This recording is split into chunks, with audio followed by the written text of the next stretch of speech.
I have said numerous times now that I think the Kansas City Chiefs will possibly trade out of the first round, trade down from 31, and I think that it would behoove them to do so because they have so many free agents this season, so little cash on the salary cap or below the salary cap, and they're kind of going to be in a little bit of a bind to even find 53 guys to put on an NFL roster at this point. There is, however, a sole exception to that. Should the Kansas City Chiefs find themselves in position to trade up far enough for an elite left tackle, or should a left tackle begin to slide down the draft board? The Chiefs have plenty of needs. The Chiefs seem like probably they could use a running back. The Chiefs could always use wide receivers. The Chiefs are going to have to replace a starting linebacker. At least it seems at this point. The Chiefs are going to have to probably replace a starting guard. The Chiefs are going to have to replace or find a number 2 cornerback unless they trust Jalen Watson to be healthy for an entire season. The Chiefs are likely to have to replace Justin Reed. There are plenty of positions where if an elite type of prospect is there, maybe they would want to trade up, but I think there's only one position because they have so many needs. That is the left tackle. In an article titled 2025 NFL Draft 8 Teams That Should Be Most Aggressively Trying to Trade Up from Bleacher Report by Gary Davenport, we get the following. This is the beginning of the article. It's still a while before the 2025 NFL Draft takes place in Green Bay, but with the NFL Scouting Combine next up on the calendar, the incoming rookie class has center stage for now. As the Combine unfolds in Indy, opinions on some prospects will change for the better and for worse. But while the workouts are an important part of the pre-draft evaluation process, what takes place behind the scenes is almost as vital. With so many NFL decision makers under one roof, conversations are bound to happen. Teams totally won't tamper with free agents because that would be wrong. I sense some sarcasm there, but there will be talks regarding players who might be available via trade. Discussions between teams considering trading back in round 1 this year are preliminary negotiations by teams that may want to move up. Say, to grab a quarterback. It's been known to happen. Often teams don't even know they want to come up until the draft starts to unfold and a player they covet begins to fall. But teams know now where they have areas of need and a rough idea of their chances of addressing them, given where they slot in round 1. We'll likely see a handful of trades by the time round 1 is in the books. The teams listed here would be wise to be among them, because getting better sometimes means paying the cost to get your guy. It worked out okay for Kansas City with that Mahomes dude. Here he's good. Then he lists the Kansas City Chiefs as one of those teams likely to, or maybe that should consider trading up. The Kansas City Chiefs got mollywopped, good word, by the Philadelphia Eagles in Super Bowl licks. They took a licking, all right. But there's no time for self-pity. The Chiefs need to address the issues that cost them so dearly against the Philadelphia Eagles. None are bigger than an offensive line that was dominated from start to finish. As Zoltan Boudet wrote for the Pro Football Focus, left tackle was an issue for the Chiefs all season long. Players lining up at left tackle for the Chiefs in 2024 combined with a 50 PFF pass blocking grade and allowed pressures on 11.3% of pass plays, he said. Both were the worst marks in the NFL. That level of production at one of the most important positions is a recipe for disaster, and Kansas City will almost certainly need to address the position. Whether they reshuffle the line or move right tackle Jawan Taylor to the left side, sign or draft a new player, or trust one of the young players to fill the hole is yet to be seen. One thing that I absolutely have to take a time out to mention here. Left tackle is probably the second most important position on the offense. Maybe it is the third or fourth most important position on the football field. Quarterback's obviously number one. There's a case to be made for edge number 2, for cornerback number 3, and that would leave left tackle at 4. 4 is probably the lowest you will see. Left tackle is incredibly important. The Kansas City Chiefs got a 50 from the position, according to PFF last season, and they still went to the Super Bowl. Stick that in your pipe and smoke it, mainstream media. Add in that guard Trey Smith could be priced out of Kansas City's range in free agency, and the Chiefs potentially have massive holes at both guard and tackle. Kansas City has to fix one early in the 2025 draft. Target Ohio State offensive tackle Josh Simmons. Given that Josh Simmons is coming off a season-ending injury, there's risk involved in drafting him in round 1 at all. But assuming that Simmons' rehab has progressed well and his medical evaluations at the combine check out, he may well not make it out of the top 25. This is a class light on high-end tackle prospects, and it's absolutely a premium position. One thing I will add here tentatively, this is a draft light on high-end left tackle prospects, at least sure thing high-end left tackle prospects. I will add that I think that this is a draft that is heavy on offensive line talent. I think that there are a lot of guys in this draft who will start in the NFL for a very long time at a very high level. I don't know that any of them are home run left tackles.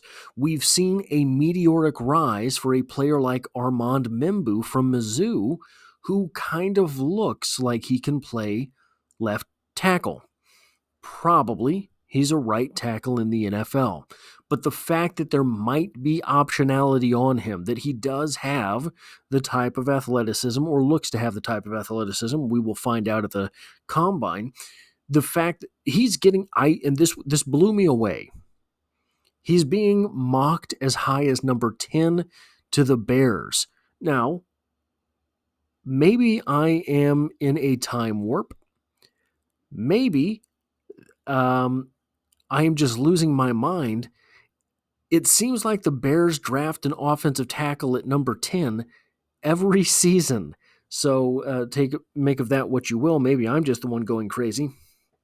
But Armand Membou from Mizzou, who had, honestly, very little first-round hype during the entirety of the college football season. And I know this because I follow the draft and I follow Mizzou football. No one was really putting those two together until really pretty recently.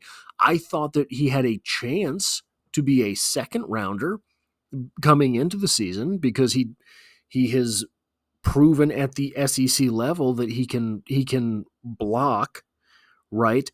But I didn't think first rounder.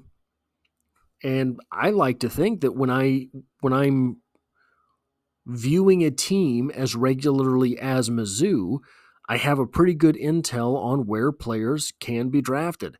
I called Tyron Hopper in the 3rd last year. I think that would be overdrafting Membou, but that might be indicative of the fact that there are so few left tackles, sure thing left tackles, in this draft, which makes the Josh Simmons sort of conundrum all that more interesting. However, if the Chiefs only have to move up a few spots to acquire his services, it's a move Brett Veach could be wise to make. If Smith leaves, the same can be said for taking a guard like Alabama's Tyler Booker. I disagree with this wholeheartedly. I believe, should Trey Smith leave, between all of the names that you have on the roster, you will have someone that can emerge in training camp as a viable starting right guard for this team. Maybe the left tackle position is not. Maybe the left tackle is not on the team. Maybe Kingsley Suamataia cannot be a left tackle. Probably he can be a guard. Maybe any number of these players, Hunter Nourzad, can't be a left tackle. I'll guarantee you that. He looks like he could be a guard to me. right? So there are Wanye Morris, CJ Hansen, all of these players. CJ Hansen probably a year out again from contributing in a major way, but the Chiefs don't have the cap space to be big players in free agency, but the offensive line has to get better significantly. A trade up in April's draft may well be the best path in doing that. So we have here the preliminary measurables for Josh Simmons. 22 years old, born 12/26/2002, making me approximately 1,000 years old. 6'5" before the combine, 310 pounds before the combine, projected to run a 5.15 40-yard dash prior to the combine. So I wanted to get some opinions on Josh Simmons to leave my opinions on the outside of this one, because this is an article and an opinion from someone outside of me, right? I'll throw in some of my thoughts at the end here, but from NFL.com, the overview for Josh Simmons. An athletic tackle prospect with adequate size and length, Simmons has experience starting on both sides. He suffered a season-ending knee injury in mid-October, so his recovery timetable for return will need to be vetted. He's a consistently fluid mover with both inside the box and when asked to play in space, and he has the slide quickness to compete against NFL edge speed. He's more positional than powerful in completing his run blocking tasks, but he can fit into all schemes. Improved hand placement and latch end strength can help better control opponents in the run and pass games. Simmons can be susceptible to twists and counters in pass pro, so he might need a year to continue honing his craft in that area before he is ready to take on NFL pocket hunters. Might be susceptible to twists and counters in pass protection. That is a lot of what got Kingsley Suamataia in trouble during his time on the field at the left tackle position. Not seeing those things. So, if Josh Simmons did not get injured, I think there's very little probability that he's there at, say, 25. The fact that he did get injured means a couple things. Number one, his injury, his recovery time might bleed into the season. So just like with Rashee Rice, just like with Charles Omenihu, you're going to be left with one of these situations where the previous season's injuries are affecting the next season. In addition to that, he's 6'5". He's 300 plus pounds. He had a season-ending knee injury. Will he be the same moving forward? It's more likely now than ever that he will return to being the same player that he was. It is not 100%. Also, with injuries like this, we often see a dead year from that athlete, a year where they do not improve, a year where it seems that they make regressions because they're still recovering from that injury, whether they have zero hang-ups or not, whether they have zero restrictions or not. They're still suffering the after effects of that injury. Loss of muscle memory, loss of muscle, loss of gaining fatigue, right? Loss of conditioning. All of these things factor into that. Also from NFL.com, strengths. Very smooth getting in and out of his stance and into space. This is very true for Josh Simmons.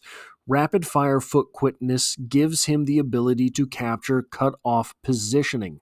That is true as well. Gives good effort to sustain and finish blocks with his feet. I have not seen that as much as those first two things. Operates with adequate timing to land first hands in pass protection. He has very active hands. Gathers rusher's outside shoulder with firm outside hand. That would be a big step for our left tackle position. That's something that did not always happen last season. Possesses good feel for pocket depth, has the range to impact the screen game out wide. That would be massive for Andy Reid's offense. Weaknesses: upper body strength appears to be average. The left tackle position in this offense does not have to be a big mauler. The Kansas City Chiefs, for a while there, appeared to have been building a mauler-type offensive line, and with the possible exit of Trey Smith, that's a little bit on the line. Would like to see more pop on contact in run game. He's not the most powerful guy. He's definitely not the most powerful guy. I don't think the Kansas City Chiefs need that. The Kansas City Chiefs need a steady hand at pass protection at the left hand or left tackle position at this point. Has a tendency to catch rushers, surrendering some bull rush success. You'll take that. You'll absolutely take that. Surrendering some bull rush success is fine as long as you're not giving away the two-step loss upfield that we were seeing from Kingsley and Wanye at times last season. Forward lean makes him susceptible to push, pulls, and rush counters. You can coach that out. Instincts have been average or you hope you can coach that out. Instincts have been average in recognizing twists and games in protection. That can be something that preparation helps with, right? If he's constantly in the film room, he's going to recognize things. Coming off a season-ending knee injury sustained in October. Sources tell us he's really athletic and really talented. The knee injury robbed him of valuable playing time, but he's gotten better each year on tape from an AFC personnel director. I do not know if that was Brett Veach or not, but this is true. Josh Simmons is someone from... Look, if you found your way to a starting position at Ohio State, you're worth a draft pick probably. Now, that doesn't mean you're worth necessarily a first-round pick, but if you are Ohio State's starting fullback, maybe you're worth a seventh-round pick, right? These guys are well coached. These guys have the strength and conditioning that you need in the NFL already behind them. And they will be nearing their talent max. They will be nearing their ceiling as prospects. This is not to say that Josh Simmons does not have room to grow, but he's not going to step into the NFL at a loss. He was a starter at Ohio State. He was a plus starter at Ohio State, and that is going to translate to the NFL at some level. Will he be an elite left tackle? I believe he has a very good shot at being an elite left tackle. In my opinion, the floor on Josh Simmons, assuming that he returns to full strength from his injury, the floor on Josh Simmons is a good right tackle. So, worst case scenario, you have solved one of your tackle problems after, I believe it is after the 2025 season, Jawan Taylor can be moved away from. And I think should the Chiefs have an answer in-house, he will be let go. But the floor with Josh Simmons, like I said, is a good right tackle.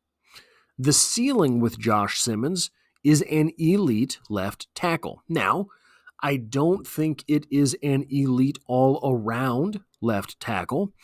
I don't think that he has, for example, David Bakhtiari type potential, because I don't think that he is going to be as effective in all aspects of the game as Bakhtiari was. I do think that Josh Simmons, there is a possibility that he is a liability in the run game. If your left tackle's biggest weakness is that he's kind of a liability in the run game, you take it. If that is your left tackle's biggest weakness, is that he kind of sucks in opening a hole in the running game, you take it. During running plays to the left side of the offensive line, when and where that is necessary, you just put a tight end next to him.